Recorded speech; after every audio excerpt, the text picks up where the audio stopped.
خدا ان کا شکر اور اس کی تعریف ہو جس نے ہم سب کو یہ کرسمس بخشا ہے تاکہ ہم اس کے جنم دن کی خوشی میں اور شکر گزاری میں شریک ہوں اور پاک کلام میں سے ان باتوں کو مسلسل سیکھیں جو یسوع مسیح کے آنے کے مقصد کو بیان کرتی ہیں۔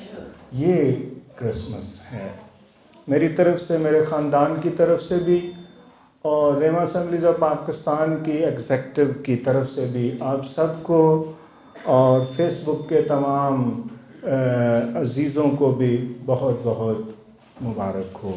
خداوند آپ سب کو برکت دے۔ آئے میرے ساتھ دیکھیں یسایہ کی کتاب، اس کا 9 باب، اس کی 1 تا 6 آیت تک ہم پڑھیں گے۔ پاک کلام میں یہ لکھا ہے، لیکن اندوہگین کی تیرگی جاتی رہے گی، اس نے قدیم زمانے میں زبولون اور نفتالی کے علاقوں کو ذلیل کیا، پر آخری زمانے میں قوموں کے گلیل میں دریا کی سمت یردن کے پار بزرگی دے گا۔ جو لوگ تاریکی میں چلتے تھے انہوں نے بڑی روشنی دیکھی، جو موت کے سائے کے ملک میں رہتے تھے ان پر نور چمکا۔ تو نے قوم کو بڑھایا، تو نے ان کی شادمانی کو زیادہ کیا۔ وہ تیرے حضور ایسے خوش ہیں جیسے فصل کاٹتے وقت اور غنیمت کی تقسیم کے وقت لوگ خوش ہوتے ہیں، کیونکہ تو نے ان کے بوجھ کے جوئے اور ان کے کندھے کے لٹ اور ان پر ظلم کرنے والے کے عصا کو ایسا توڑا ہے جیسے مدیان کے دن میں کیا تھا، کیونکہ جنگ میں مسلح مردوں کے تمام سلاح اور خون آلودہ کپڑے جلانے کے لیے آگ کا ایندھن ہوں گے۔ اس لیے ہمارے لیے ایک لڑکا تولد ہوا اور ہم کو ایک بیٹا بخشا گیا، اور سلطنت اس کے کندھے پر ہوگی، اور اس کا نام عجیب مشیر، خدائے قادر، ابدیت کا باپ اور سلامتی کا شہزادہ ہوگا۔ پاک کلام کا پڑھا اور سنا جانا ہم سب کے لیے برکت کا باعث ہو، آمین۔ ہمارا مضمون ہے کرسمس کے 3 بڑے وعدے، 3 great promises of Christmas۔ جو پاک کلام کا حصہ میں نے پڑھا ہے یہ ایک تاریخی حصہ ہے۔ پیغام کو سمجھنے کے لیے اس کا تھوڑا سا متن اور اس کا پس منظر جاننا بہت ضروری ہے۔ اسرائیل پر ارام یعنی موجودہ شام حملہ آور ہونے کو تھے، اور اس نے اسور پر بھروسہ کیا تھا، لیکن بعد ازاں خدا شاہ اسور ہی کو اسرائیل کو سزا دینے کے لیے ابھارتا ہے۔ خدا ان کے گناہوں کی، اسرائیل کے گناہوں کی سزا کے طور پر شاہ اسور کو استعمال کرتا ہے، اور اس نے اسرائیل پر حملہ کر کے 722 قبل از مسیح میں بہت ہی تباہی مچا دی، اور یہ علاقے جن کا یہاں پر ذکر کیا گیا ہے قوموں کے گلیل یعنی زبولون اور نفتالی کے علاقوں کو اس نے تباہ و برباد کر دیا گیا۔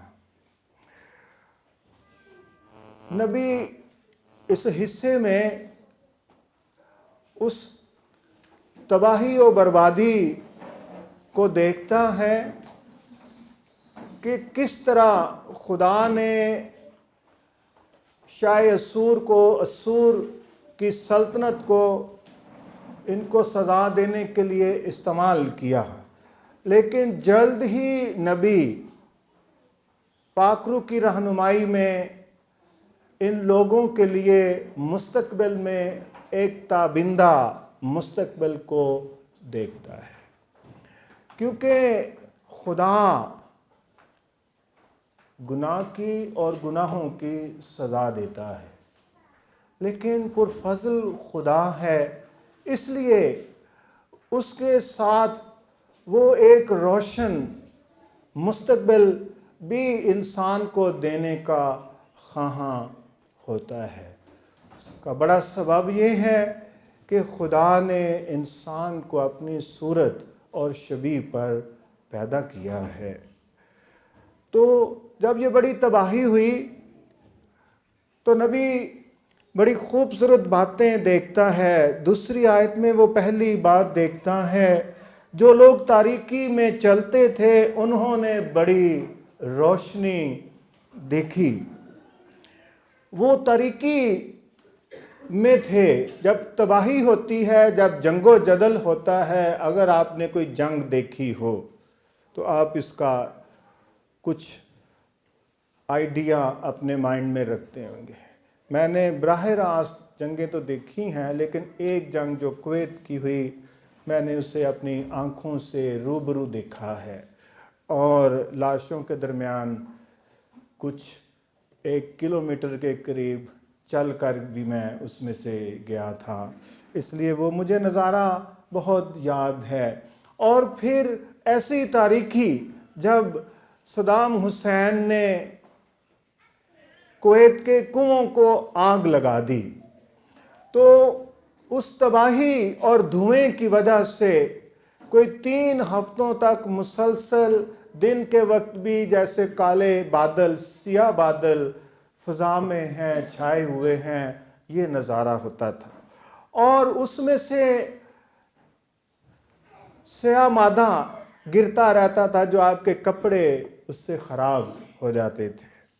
میرے پاس ایک شرٹ تھی آف وائٹ، تو اس کے اوپر وہ گر گر کے بڑا اچھا ڈیزائن بن گیا، لگتا نہیں تھا کہ یہ خراب ہو گئی ہے، بلکہ وہ میرے لیے اچھی بن گئی، اس میں کالے سپاٹ بن گئے اور وہ بہت اچھی لگتی تھی، لیکن دراصل وہ شرٹ خراب ہو گئی۔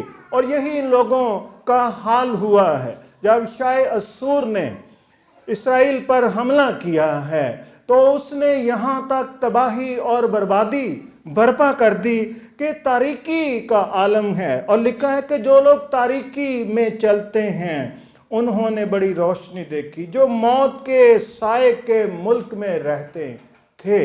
جب یہ جنگ ہوئی تو پھر کیا ہوا کہ ہر وقت کوئی پتہ نہیں ہے، کوئی بھی آپ کو ہلاک کر سکتا ہے، کیونکہ سب کے پاس اسلحہ ہے، فوج پھر رہی ہے، آپ کسی کو نہ نہیں کر سکتے اگر وہ آپ سے کچھ چھینتا ہے، لوٹتا ہے، you can't say no، آپ کو دینا ہے۔ اور اس طرح سے ایسے لگتا تھا جیسے کسی وقت بھی آپ مر سکتے ہیں۔ موت کا سما، موت کا خوف اور ڈر وہاں پر موجود تھا، اور یہی حال اسرائیل کے ان 10 قبائل کا ہوا، 10 علاقوں کا ہوا، لیکن اس میں سے 2 علاقوں کا، زبلون اور نفتالی کے علاقوں کو ذلیل کیا، ان کو خار کر دیا، ان کو تباہ و برباد کر دیا، ان کو لوٹ لیا گیا۔ سو یہ لوگ بڑی تاریکی میں تھے، دنیا تاریکی کی حالت میں ہے، اور اس کی بڑی وجہ بنی اسرائیل نے خدا کو رد کر دیا، دنیا نے خدا کو رد کر دیا ہے۔ اور پاک کلام بیان کرتا ہے کہ خداوند بنی اسرائیل کو گھٹانے لگا، ان کی تعداد کم ہونے لگی، اسی لیے خدا نے انبیاء کو بھی بھیجا، لیکن انہوں نے تاریکی کو زیادہ پسند کیا۔ انسان خدا کے بغیر تاریکی کی حالت میں ہے۔ یہ تو دنوی تاریکی تھی جو شاہ اسور نے وہاں پر پروڈیوس کر دی، لیکن اس سے بھی گہری اور بڑی تاریکی روحانی تاریکی ہے، جو انسان کے گناہ کا باعث ہے، جو انسان کے گناہ کی وجہ سے ہے، اور انسان کی موجودہ تباہ حالی اور خستہ حالی انسان کے گناہ کی وجہ سے ہے۔ پاک کلام بیان کرتا ہے کہ گناہ کی مزدوری موت ہے۔ انسان اور خدا کے درمیان دوری کی وجہ انسان کا گناہ ہے، لیکن خداوند یسوع مسیح آئے، جنہوں نے یہ اعلان کیا کہ دنیا کا نور میں ہوں، اور یہی یہاں پر بیان کیا گیا ہے کہ انہوں نے بڑی روشنی دیکھی۔ اور جو کلام کا حصہ بہن رخسانہ نے پڑھا ہے، خداوند یسوع مسیح نے جب خدمت شروع کی تو اس علاقے میں شروع کی۔ خداوند یسوع مسیح گلیل میں سے تھے، اور یہ گلیل کا علاقہ ہے، زبلون اور نفتالی کا۔ خداوند یسوع مسیح نے وہاں پر خدمت کا آغاز کیا۔ خداوند نے اس علاقے کو خوشخبری کی روشنی سے منور کیا کہ توبہ کرو، کیونکہ خدا کی بادشاہی نزدیک آ گئی ہے۔ انسان کی زندگی میں حقیقی روشنی خداوند یسوع مسیح کی آمد سے ہے۔ یسوع مسیح کا اس دنیا میں آنے کا مقصد دنیا کو منور کرنا ہے، تاریکی میں سے نکالنا ہے، گناہ کے قبضے سے رہائی دینا ہے۔ ان لوگوں کے پاس روشنی یسوع مسیح کی منادی کے ذریعے سے آئی۔ اور اگر جو متن پڑھا ہے رخسانہ بہن نے 17ویں آیت کے بعد، اگر آپ 18ویں آیت سے پڑھنا شروع کریں تو وہاں معجزات عمل میں آ رہے ہیں یسوع مسیح کی خدمت کے وسیلے سے۔ یسوع مسیح کے ذریعے سے اس علاقے میں جس کو شاہ اسور نے ذلیل کیا، خداوند کے وسیلے سے وہاں پر روشنی آ گئی۔ اسے قوموں کی گلیل بھی کہا گیا ہے یہاں پر، کیونکہ جب شاہ اسور 10 قبیلوں کو اسیر کر کے لے گیا تو اس نے بہت ہوشیاری اور پھرتی دکھائی۔ اس نے اپنے ملک کے 5 علاقوں میں سے لوگوں کو لا کر یہاں بسا دیا، تاکہ ان کا روحانی ورثہ بھی تباہ و برباد ہو جائے، تاکہ وہ اپنی رسم و رواج اور اپنے دین کو یہاں پر آ کر لاگو کریں، اور اس طرح سے بنی اسرائیل جو باقی رہ گئے ہیں اور غیر اقوام جو ہیں یہ مل کر گڈ مڈ ہو جائیں، خلط ملط ہو جائیں، جیسے بہت سے مسیحی خلط ملط ہوئے ہیں۔ حقیقی کرسمس یسوع آ گیا ہے، جو اسے قبول کرتے ہیں وہ نور میں چلنا شروع ہو جاتے ہیں، تاریکی مٹ جاتی ہے، بڑی روشنی آ جاتی ہے۔ دوسری بات پاک کلام یہاں بیان کرتا ہے 3 آیت میں، تو نے قوم کو بڑھایا، تو نے ان کی شادمانی کو زیادہ کیا۔ شاہ اسور ان لوگوں کو اسیر کر کے قیدی بنا کر اپنے ملک میں لے گیا، صرف تھوڑے سے لوگ باقی رہ گئے، تھوڑے سے بقیہ باقی رہ گیا۔ خداوند پرامس کر رہا تھا کہ وہ ان لوگوں کو بڑھائے گا، اور ایک وقت آیا خداوند نے ان کو بڑھایا جب عزرا نہمیہ کی سرپرستی میں یہ قوم اسیری سے واپس آئی۔ خداوند نے ان کو بڑھانا شروع کیا۔ اسی طرح سے خداوند بحالی کا خداوند ہے، خداوند بحال کرتا ہے، ریسٹور کرتا ہے، ریسٹوریشن انسان کی زندگیوں میں لے کر آتا ہے، اور یہ خداوند نے ممکن کیا۔ خداوند نے لکھا ہے تو نے قوم کو بڑھایا، خدا نے اس قوم کو بڑھایا، ورنہ ممکن نہیں تھا کہ یہ قوم واپس آتی۔ پاک کلام بیان کرتا ہے کہ خدا نے شاہ فارس خورس کے دل کو ابھارا، اس کے اندر تحریک پیدا کی کہ لوگوں کو جانے دے کہ اپنے ملک میں جا کر اپنے یروشلم کو، اپنے ملک کو بحال کریں۔ اگر آپ خداوند کے پاس آئیں، اگر آپ حالات سے پسے ہوئے ہیں، شکستہ ہیں، دبے ہوئے ہیں، come to him، اس کے پاس آئیں، وہ آپ کو بحال کرے گا، وہ آپ کو ریسٹور کرے گا، وہ آپ کو بڑھائے گا۔ اور اس کے بعد یہاں پر لکھا ہے کہ خداوند نے ان کی شادمانی کو بڑھا دیا، خوشی کو بڑھا دیا۔ خدا بڑھاتا ہے، اور اس لیے یہ لڑکا تولد ہوا۔ ہم کو ایک بیٹا بخشا گیا، ہمیں بخشا گیا، دنیا کو بخشا گیا، تاکہ جو کوئی بھی اس پر ایمان لائے ہمیشہ کی زندگی پائے۔ خداوند افرادی برکت دیتا ہے، خداوند آپ کو روحانی ترقی اور برکت دیتا ہے، اور خداوند نے ان کی زندگیوں میں یہ کیا۔ تو خداوند نے ان کو بڑھایا اور ان کی شادمانی کو انکریز کر دیا۔ حقیقی خوشی، شادمانی اور بڑھوتری، گروتھ خداوند کے پاس ہے۔ آخری بات تو یہاں پر لکھی گئی ہے، بہت خوبصورت، 4 آیت میں، کیونکہ تو نے ان کے بوجھ کے جوئے اور ان کے کندھے کے لٹ اور ان پر ظلم کرنے والے عصا کو ایسا توڑا ہے جیسے مدیان کے دن میں کیا تھا۔ جب شاہ اسور ان لوگوں کو اسیر کر کے قیدی بنا کر لے گیا تو کوئی انہیں وہاں سے واپس نہیں لا سکتا تھا۔ ایک جابر حکومت سے وہ کیسے واپس آ سکتے تھے؟ خدا نے یہ ممکن کیا۔ یسایہ 10 میں لکھا ہے 27 میں کہ یہ جوا مسا کے سبب سے توڑا جائے گا۔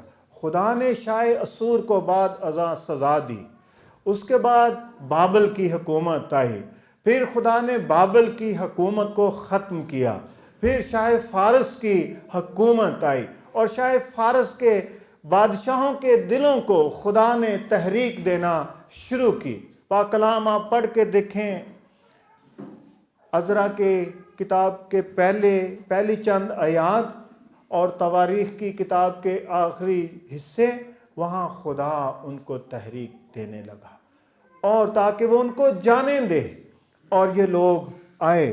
خدا نے ان کو آزاد کیا، لیکن گناہ غلامی کا باعث ہے۔ خدا نے ان لوگوں کو ان کے گناہوں کی سزا دے کر انہیں اسیر کروایا، لیکن خدا ہے جو انسان کو آزادی دیتا ہے۔ اور سب سے بڑی غلامی، یہ جیل کی غلامی اور کسی قوم کی غلامی تو اور غلامی ہے، اس سے بڑی غلامی گناہ کی غلامی ہے، the slavery to sin، جو بہت ہیوی ہے۔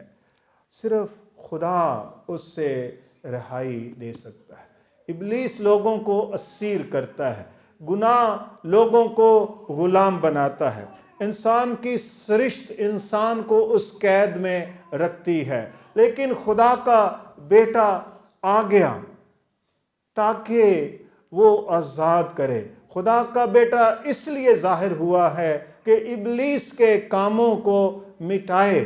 وہ لوگ جو گناہ کی غلامی میں ہیں، ابلیس کی غلامی میں ہیں، خداوند انہیں رہائی دے اور چھٹکارا دے۔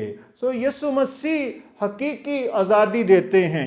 یہاں خدا نے ان لوگوں کو وہاں سے آزاد کرایا، لیکن اب خداوند یسوع مسیح انسان کو حقیقی آزادی دینے والے ہیں۔ پاک کلام بیان کرتا ہے کہ جب تمہیں بیٹا آزاد کرے گا تو تم واقعہ ہی آزاد ہوگے، تب آزاد کیے جاؤ گے۔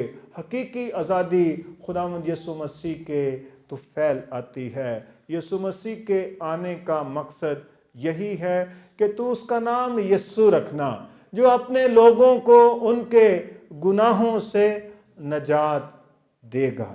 یسوع مسیح فقط ایسی شخصیت ہے اور اکلوتی شخصیت جو انسان کو، بنی نوع انسان کو گناہ سے نجات دے سکتے ہیں۔ ہاللویہ۔ اور جو حوالہ پڑھا گیا وہ اسی لیے پڑھا گیا نفتالی والا متی کی انجیل میں سے کہ یسوع مسیح وہاں پر گئے تاکہ حقیقی آزادی یہ ہے جو انسان گناہ سے چھوٹ جائے، انسان گناہ کی غلامی سے نکل آئے اور وہ یسوع مسیح کے طفیل اور یسوع مسیح پر ایمان لانے سے ممکن ہے، اور یہ لوگ آزاد ہو گئے جب انہوں نے یسوع مسیح کو اپنی زندگیوں میں قبول کیا۔ یسایہ نبی کی پیشین گوئی کی یہ حقیقی تکمیل اور روحانی تکمیل تھی کہ یسوع مسیح اس علاقے میں جا کر منادی کریں، اور یہ نبوت، یہ پیشین گوئی، یہ کلام جو یسایہ نبی کے ذریعے سے آیا وہ پورا ہو سکے۔ آخری اس کا حصہ یہ ہے، خداوند یسوع مسیح اس دنیا میں آئے تاکہ نجات کا مژدہ لوگوں تک پہنچے، حقیقی آزادی انہیں ملے۔ اب کلیسیا خداوند کی نمائندہ ہے، وہ آزادی کا کام سر انجام دیتی ہے۔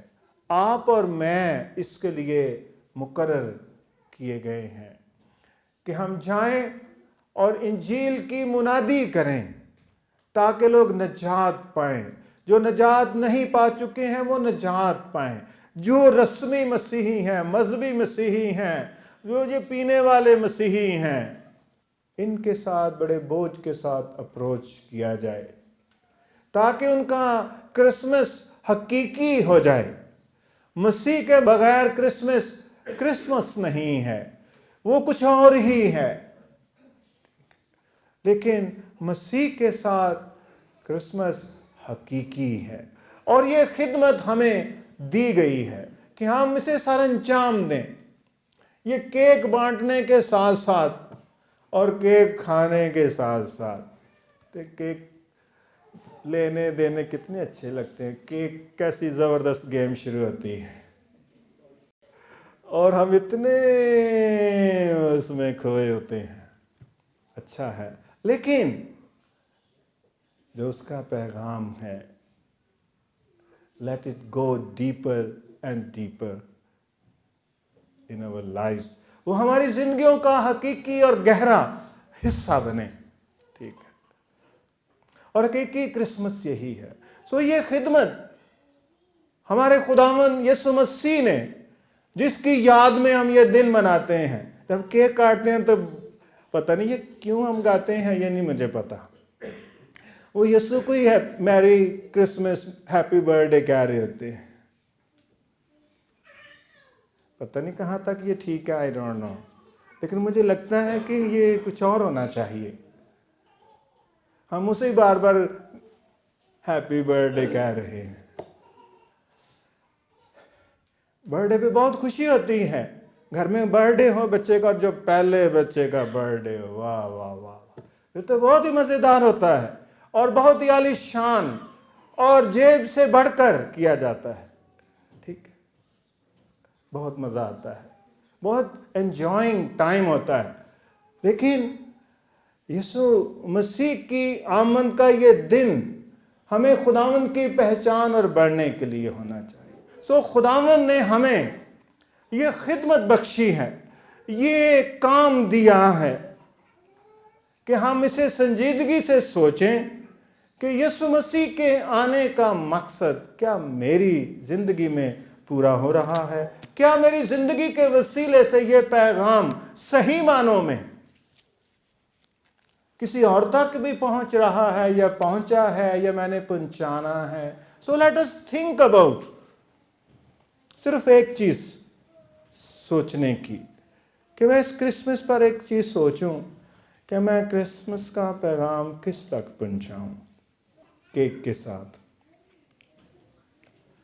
تاکہ کسی کا صحیح کرسمس ہو جائے، اس کی زندگی میں بڑی روشنی آ جائے، اس کی زندگی میں بڑی بڑھوتری آ جائے، اس کی زندگی میں بڑی آزادی آ جائے، خداوند کے جلال کے لیے اس کی زندگی میں آزادی آ جائے۔ سو خداوند کا شکر اور اس کی تعریف ہو خداوند یسوع مسیح کے لیے، جو اس دنیا کا منجی بن کر اس جہان میں آئے تاکہ ہر کوئی جو اس کے پاس آئے وہ اسے ہمیشہ کی زندگی پائے۔ یہ کرسمس آپ سب کو، تمام ناظرین کو بہت بہت مبارک ہو۔ آمین۔ آئیے شکر گزاری کریں۔ پیارے خداوند، ہم تیرا شکر اور تیری تعریف کرتے ہیں، تیرے نام کو ہم جلال دیتے ہیں۔ تو نے ہم پر فضل کیا کہ آج ہم اس کرسمس کی سیلیبریشن میں، اس جشن میں، اس خوشی میں، شکر گزاری میں شریک ہوں اور تیرے نام کو جلال دے۔ اے خداوند، جب بنی اسرائیل بڑی تباہ حالی کا شکار ہوئے اپنے گناہوں کی وجہ سے، تو نے آخر کار انہیں اپنے بیٹے کے وسیلے سے یاد کیا اور تو نے بڑی روشنی، بڑا جلال وہاں پر بھیجا۔ تو نے اپنی قوم کو دوبارہ بڑھانا شروع کیا اور خداوند تو نے انہیں بڑی آزادی بخشی، اور یہ آزادی کا پیغام ہر ایماندار کے لیے ہے، ہر اس کھوئے ہوئے شخص کے لیے ہے جو ابھی تک تیرے پاس نہیں آیا ہے۔ اے خداوند، پاک روح کی قدرت سے ہم سب کو اس کی ترغیب دے اور لائق بنا کہ ہم کرسمس کا پیغام کھوئے ہوں تک بھی پہنچا سکیں۔ یسوع مسیح کے نام میں مانگتے ہیں، آمین۔